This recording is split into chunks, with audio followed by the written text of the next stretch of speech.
Mariana, ¿qué tal? ¿Cómo estás? Gracias, Mercedes. Gracias por el informe, por invitarme y por compartir o querer hablar de adopción, que es tan importante y en los medios se agradece un montón. No, por favor, vamos a compartir el living. Bueno, a Tomás ya se los presentamos, probando alfajores, y se suma Ignacio Burs también. Así que bienvenido al living, Muchas gracias, Ignacio.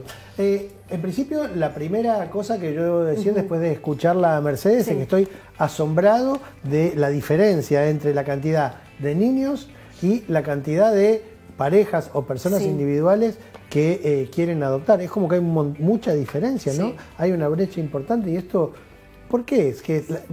¿Será que ante el desafío las parejas se asustan?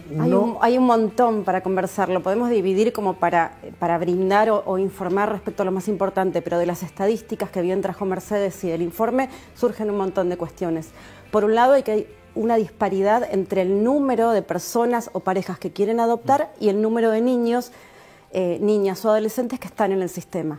Pero no solo es dispar ese número, sino que hay una brecha entre el deseo adoptivo de estas parejas o personas con proyecto único que se ofrecen a ahijar por adopción y la realidad de los niños. ¿Quiénes son los niños y adolescentes que están en el sistema? Entonces, ahí hay un montón para trabajar, porque me decís, ¿por qué razón? Y hay muchas y son profundas. Porque por ahí son hermanitos grandes. Claro. Y no hay una pareja que esté dispuesta a adoptar hermanitos grandes. Exacto. Si de las estadísticas podemos ver que la mayoría, el 80%, 90% se inscribe para ahijar, para ofrecerse, siempre hablamos, ¿no? Los niños no se piden, los niños no son cosas. Uno se ofrece a ser familia de un niño, el 90% de menos de un año, de un bebé. Y estadísticamente, el 80% de los niños tienen más de 6 u 8 años. O sea, ¿cómo junto esta brecha? Ni hablar de los temas de salud, que temas de salud es muy amplio y además la salud es un tema que tiene mucho dinamismo en los chicos y en los niños que pasan por el sistema y todo lo que han pasado. Entonces, podés tener desde cuestiones leves de salud, enfermedades, discapacidades, hay un montón. Y en la bolsa de salud se mete todo. Y muy pocas personas, parejas o proyectos únicos se inscriben para ahijar niños con algún tema de salud.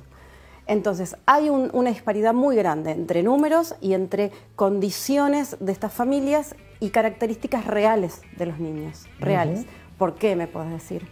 Quizás no hay mucha información, no hay... después podemos hablar de quién debería, ¿no?, dar esto. Pero no hay campañas de concientización. Es verdad eso. De sensibilización. Sí, es verdad eso que vos decís. Porque siempre está la fantasía de la pareja, pero que por ahí no es consciente de esta brecha que estás describiendo. De saber a qué sistema, a qué realidad me ofrezco. Por ejemplo, no sé, como comparar con otros países, cuando vemos a veces películas de Europa o España, ellos manejan la adopción internacional, porque directamente en sus sistemas de primer mundo quizás no hay niños en hogares esperando. Esto en realidad es muy bueno, no hay niños.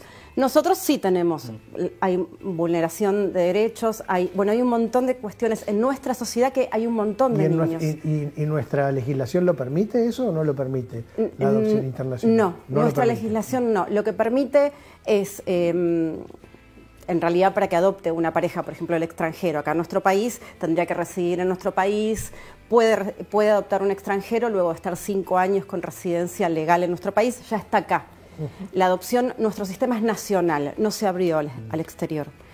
¿Y por qué eso se diferencia entre, digamos, cómo es la adopción puertas afuera en Europa, etcétera, y acá en América? Sí, yo lo traía a modo de ejemplo, porque, por ejemplo, si vos sabés, vos vas a adoptar en España, en Italia, en Alemania, y es adopción internacional y van a países, nosotros no, porque no permitimos adopción internacional como Estado, pero van a países, tercer mundo podemos decir, y se adopta, porque este sistema, Haití, Colombia, Asia, bueno.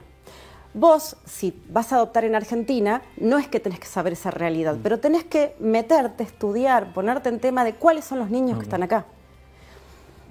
No significa que los adultos que quieran tengan toda la responsabilidad. Quizás tienen su ilusión, se imaginan acunando a un bebé y emparejan con un hijo biológico, que no es la adopción. No es la adopción, hay que decirlo, y hay muchas diferencias con la paternidad y la maternidad biológica. Entonces, si vos querés acunar a un bebé y estás dispuesto y vas a esperar, y sí, vas a esperar. Pero si vos te acercás al sistema, te instruís, te preparás, te pones en tema, entendés realmente cómo está y formás tus capacidades, porque se puede formar uno puede aprender, no es que nace todo mágico. Y bueno, quizás te podés acercar a las edades y a las características de los niños. Y está esta idea tan difícil por ahí de entender en un principio, que es que no es una pareja buscando un niño, sino que es un niño buscando una familia. Exacto. Y si yo soy consciente de que hay un niño buscando una familia, por ahí estoy más abierto a escuchar esta realidad que vos estás planteando. Sí. Porque yo soy una pareja buscando un niño, yo ya tengo esta imagen, el conocimiento la sobre idea. el tema. Pero el pensamiento contrario me invita a abrirme, ¿no?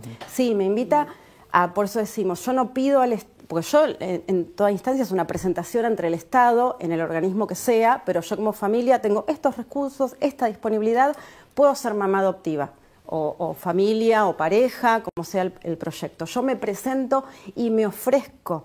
No significa que exista un derecho a ser padre. Yo no me puedo inscribir en un registro y después venirte a ver como abogada y decirte, ay, Mariana, hace 2 años que no me llaman, 3 años, y yo te digo, bueno, hagamos un amparo.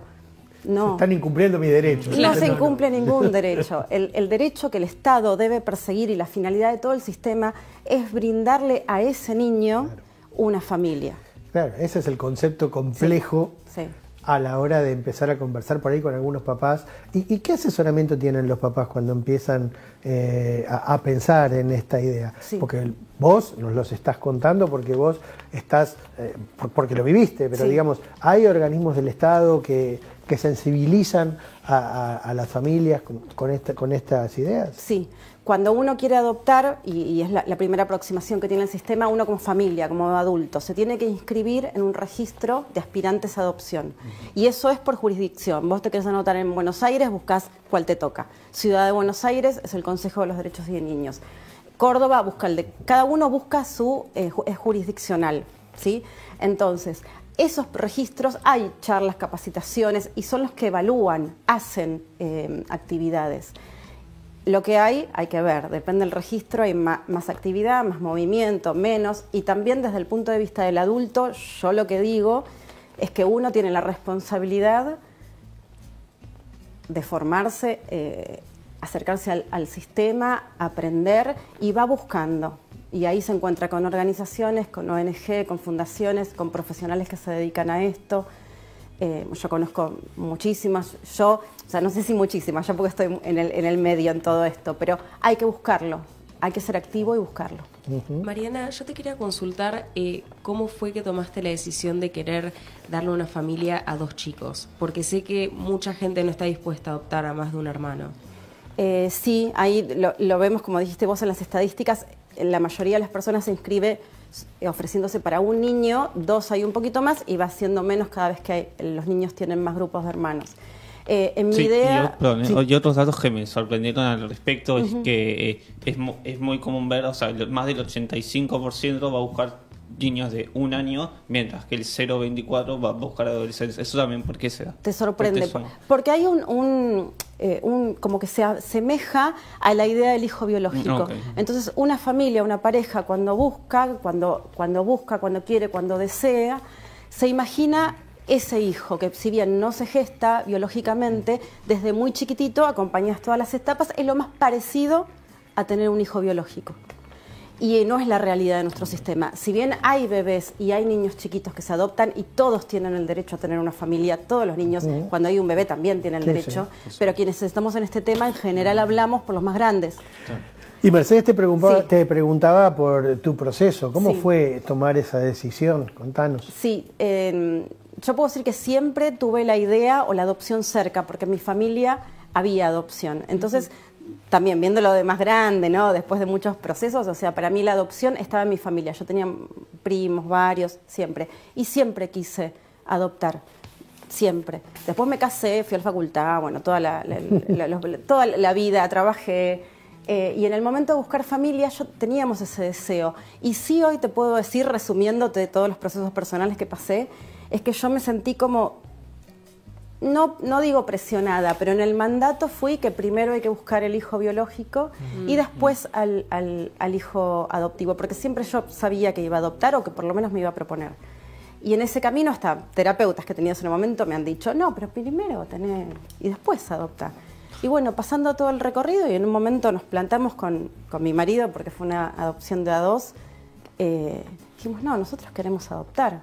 Y bueno, empezamos el camino, el registro, la preparación. Nosotros, quienes estamos en esto, decimos la espera activa, formarte mientras que esperás. Y bueno. ¿Cómo es esa formación, Mariana? En espera activa se suele nombrar como espera activa, esto es una contraposición, no directa, pero como la dulce espera. Como que la dulce espera, los quienes estamos en adopción no estamos en la dulce espera, estamos en la espera activa. Nos formamos, vamos a charlas, y yo recomiendo eso, ¿no? Aprendemos sobre las necesidades de los niños, sobre las herramientas y las capacidades que tenemos quienes vamos a ser mamás y papás adoptivos, porque hay muchos desafíos. Claro. No es rosa, es ir formándote mientras que estás esperando en el proceso, no estás sentado esperando que alguien te llame de un juzgado y quejándote. Y hoy tus hijos, contanos, es una pareja de mellizos. Sí. Contanos, ¿quiénes son? Mis hijos tienen 7 años ahora. ¿Qué te voy a decir? Son hermosos. ¿Se llaman? Ámbar y Benja. Somos una familia muy movida, siempre, bueno, mellizos, 2 niños, el colegio, las actividades. ¿Y fueron ya en el deseo de ustedes como pareja poder adoptar hermanos o fue que se presentó la situación y dijeron sí, vamos? Están las dos cosas, porque nosotros cuando nos dispusimos a adoptar y nos anotamos en el registro, uno marca esa disponibilidad adoptiva. Entonces dice, por ejemplo, en principio habíamos pensado un niño y mi marido decía 2. Bueno, es como un acuerdo cuando es en pareja también, como un acuerdo. ¿Qué te ofreces? ¿Qué te dice tu marido? ¿Qué decís vos? Si es proyecto único, bueno, ahí hay más responsabilidad de la persona. Yo, por ejemplo, me sentía más preparada para mayor edad.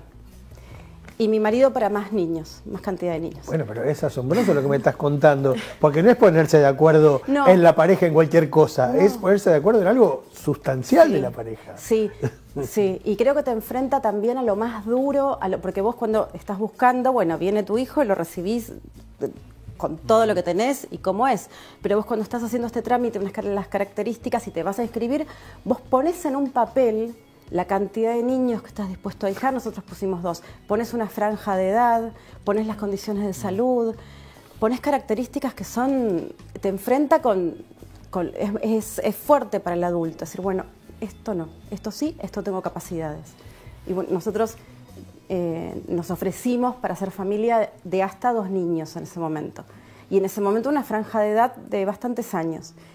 Y cuando nos inscribimos, esto también a veces lo cuento, esto puede ser dinámico y se puede trabajar. Y el compromiso que tuvimos entre nosotros es seguir trabajando en esta espera activa para ampliar. Los casilleros que completaste en el papel no son necesariamente esos, porque puede cambiar, digamos. Puede cambiar en el proceso. Puede cambiar en el proceso. Podés trabajar en vos mismo, podés trabajar en tus herramientas, podés trabajar totalmente. Y bueno, te comunicás con el registro y lo decís, estaría bueno ampliarlo. Y si también vos te anotaste para ahijar un niño mayor o adolescente y te das cuenta que no podés o trabajaste, y podés también ir para achicar esa disponibilidad. Claro. Mariana, en cuestión esto del sistema, porque nos acabas de hablar de las casillas de las que los padres están dispuestos, en cuestión de edad, cuestión de número.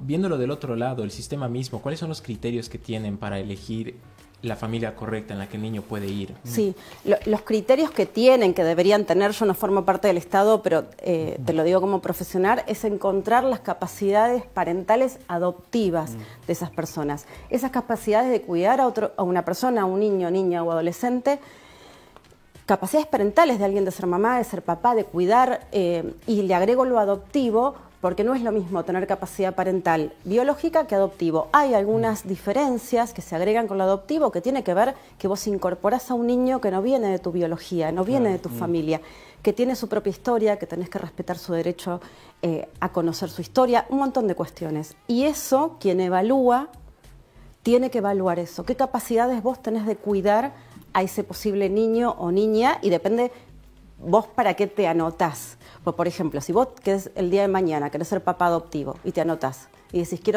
quiero ahijar a 5 niños. Bueno, te van a evaluar en esas capacidades. No es lo mismo que decir a uno solito. Hay un prejuicio como que el Estado es muy restrictivo y que es muy difícil atravesar el proceso, que es muy largo y que eso puede desalentar a parejas que sí tienen esta voluntad de recibir a un niño y sin embargo se echan atrás por todas estas dificultades.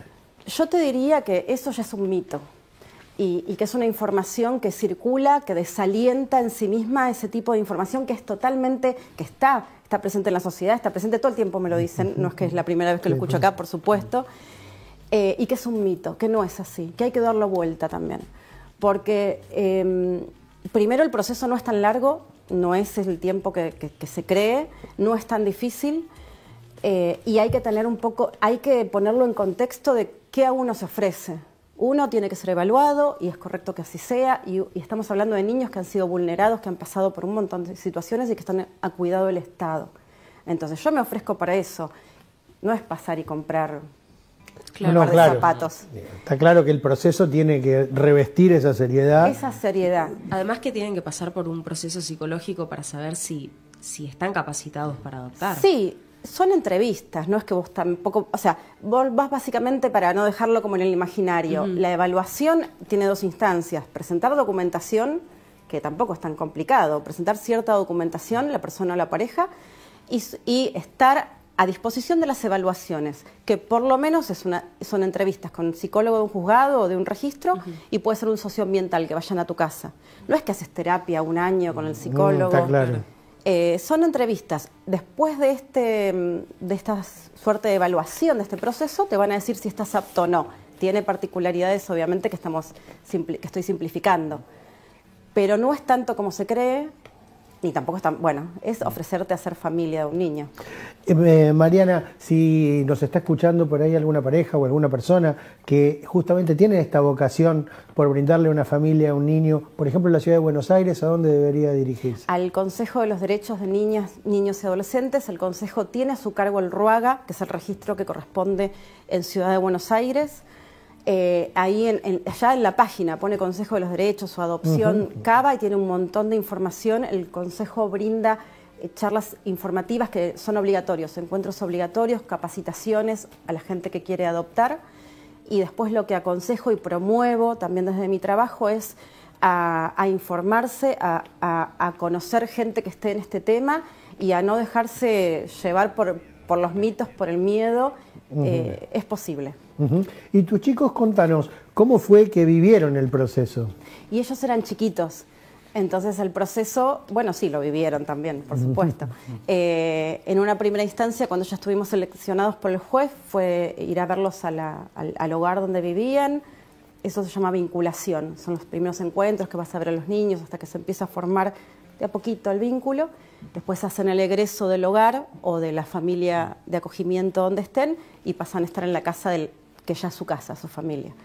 Y ahí el proceso es un proceso que requiere tiempo, que hay que estar a disposición de los niños, que muchas veces debe ser o es mejor que esté acompañado. Y en este caso los chicos ya eran grandes cuando ustedes los adoptaron. No, 13 meses tenían. 14 meses. Y después fueron conociendo esta historia. Sí. Nosotros hablamos de la adopción no en un momento determinado, lo hablamos del primer día. Ellos eran chiquitos y yo les mostraba las fotos de cuando estaban en el hogar de la directora. O sea, hicimos un trabajo muy grande respecto a nosotros mismos, los adultos. Claro. Sí, yo tuve acompañamiento, busqué... Eso te iba a decir, ¿tuviste a alguien que te acompañara en todo este proceso? Porque la verdad que nadie... Nace sabiendo estas cosas. Claro, es mucho más fácil poder tener un hijo y más o menos uno va viendo cómo va haciendo. Pero esto es mucho más complejo. Sí, es mucho más complejo. Yo quería preguntar también cómo fue entre ustedes el proceso de crianza. Ya habiendo, digamos, accedido y ya, digamos, ellos incluidos, ¿cómo fue el proceso de ustedes como pareja de crianza? La crianza es súper movida, es un montón. Es criar a un hijo, justo nosotros estuvimos un poquito tiempo, vino la pandemia, estábamos encerrados trabajando con los chicos. Claro. De un momento a otro teníamos a los dos nenes y un montón de médicos, porque tenían un montón de médicos especialistas de terapias, de todo. uno va haciendo lo que mejor puede, con amor, creemos en la crianza positiva, respetuosa, y siempre lo que puedo decir también para transmitir, siempre buscamos acompañamiento. Tuvimos terapia de padres, acompañamiento de padres, en un momento que hablábamos de los orígenes con los nenes, hicimos un acompañamiento especializado en este tema para transmitir de buena manera, porque yo como abogada, bueno, te puedo hablar del derecho a la identidad, puedo dar una clase sin decir, puedo hacerlo, pero cuando vos tenés que ver a alguien que tiene 4 años y que no quiere escuchar lo que le vas a decir, que ya lo sabía, porque siempre lo hablamos, pero hay un momento que en la madurez de los chicos y en la palabra surgen otras cuestiones. Esa parte de la crianza. Buscar ayuda, estar, familia, bueno, valores, vamos haciendo. Hay un tema que muchas veces aparece en algunas parejas, que es la dificultad en las parejas de tener familia y no se les presenta la adopción como un escenario posible y prefieren seguir insistiendo casi en un encarnizamiento terapéutico, digamos, para la pobre señora para que tenga hijos. Es como que este escenario no existe. ¿Por qué vos creés que eso se da? ¿Por falta de información? Sí, yo creo que es un poco de todo lo que veníamos hablando.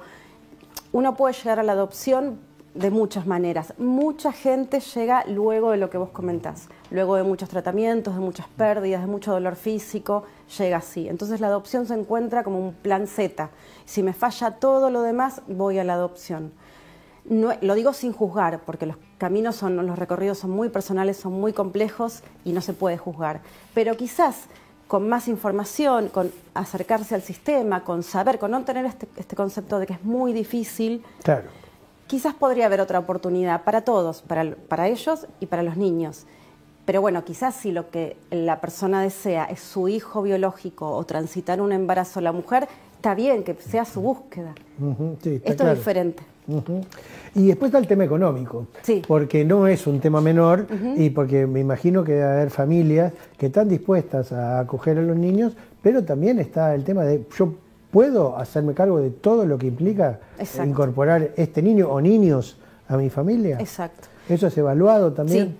En los registros cuando te inscribís, ahí va a haber, te van a preguntar. En general, o sea, no hay un número. No es que la ley o las normas o la normativa de los registros te digan tenés que ganar tanto.